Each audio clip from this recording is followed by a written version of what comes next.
Hello viewers, আসসালামু আলাইকুম। Welcome back to my channel. এই হচ্ছে কই মাছ, আর আমি মাথার অংশ রেখে দিয়েছি, লেজের অংশ ভেজে নেব।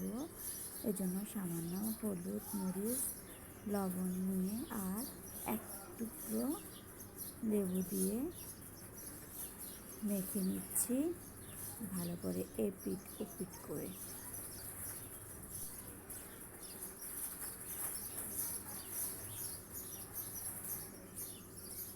আপনারা ভিডিও না টেনে সাথে থাকুন।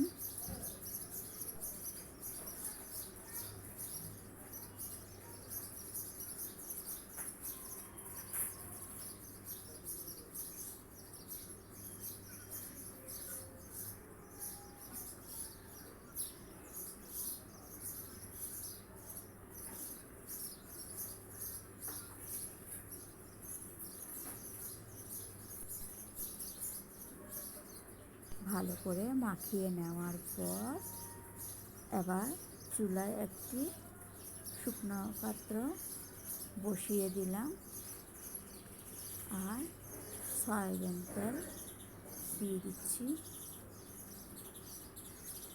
তেলটা গরম হয়ে গেলে মাছগুলো সুন্দর করে বসিয়ে দিলাম। এবার মশলাটা রেডি করে নিচ্ছি। পেঁয়াজ বাটা দিয়ে দিলাম, রসুন বাটাও দিয়ে দিচ্ছি, আদা বাটাও দিয়ে দিলাম। এবার লবণ দিয়ে দিলাম সামান্য, মরিচ গুঁড়ো দিয়ে দিলাম, হলুদ গুঁড়ো দিয়ে দিলাম। ঝালটা যার যার পছন্দের মতো সামান্য পানি দিয়ে মশলার মিশ্রণটা রেডি করে নিচ্ছি। রান্নাটা আসলে যে যার মতো করেই করতে পারে। এভাবে করে মশলাটা রেডি করে নিলে একটু ভালোই লাগে।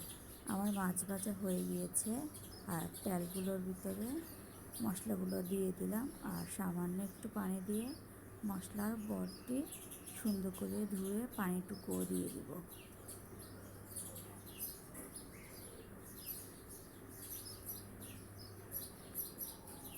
কাঁচামরিচ ফালি করে রান্নায় দিয়ে দিব। কাঁচামরিচটা অবশ্য পরে দিলেও দেওয়া যায়, আবার আগে দিলেও সমস্যা নেই।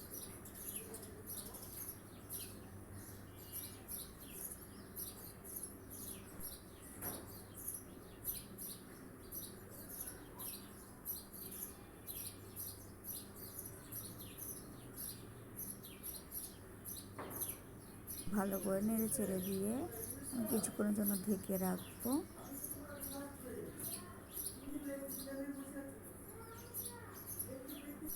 মশলা কষানো হয়ে গিয়েছে, দেখুন ফ্রেন্ডস কালারটা কেমন হয়েছে, আর তেলগুলো উপর দিয়ে উঠে এসেছে।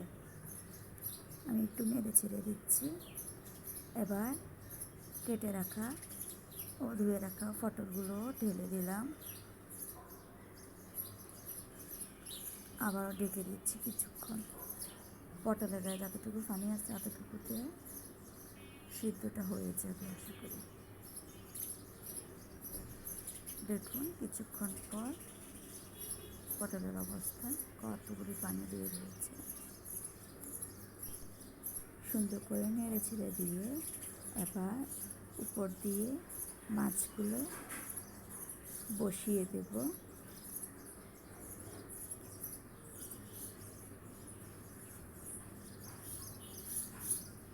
মাছ যে প্লেটে রেখেছিলাম ওই প্লেটেও একটুখানি পানি দিয়ে আমি এখানে দিয়ে দিব।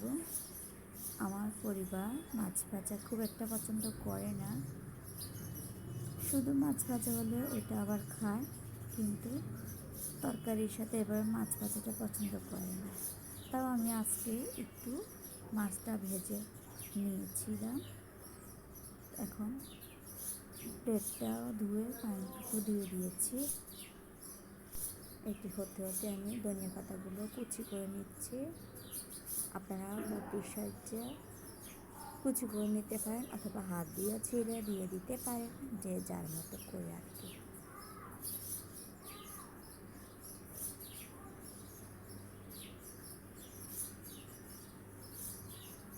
আমি আসলে একটু শারীরিকভাবে এখন একটু অসুস্থ আছি, তাই বটিটা আমি খুব একটা ব্যবহার করছি না, ছুরি দিয়ে যে কোনো কাজ করার চেষ্টাটা করছি। আপনাদের কাছে কেমন লাগছে তা কমেন্ট করে জানাবেন। বাসায় অবশ্য রেসিপিটি ট্রাই করুন। ভালো লাগলে লাইক কমেন্ট শেয়ার করুন। আর সে সাথে যারা চ্যানেলটিকে এখনও সাবস্ক্রাইব করেননি সাবস্ক্রাইব করে দিন। এবার ধনিয়া পাতা কুচিগুলো এখানে ছড়িয়ে ছিটিয়ে দিচ্ছি সুন্দর করে।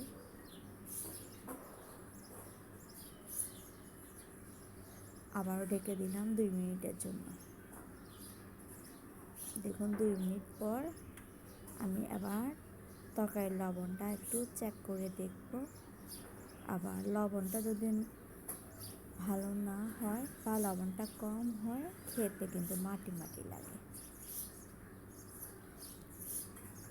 রান্না কমপ্লিট। গরম গরম ভাতের সাথে পরিবেশন করুন। ভালো থাকুন, সুস্থ থাকুন। আজ এ পর্যন্তই। ধন্যবাদ আপনাকে। আল্লাহ হাফেজ।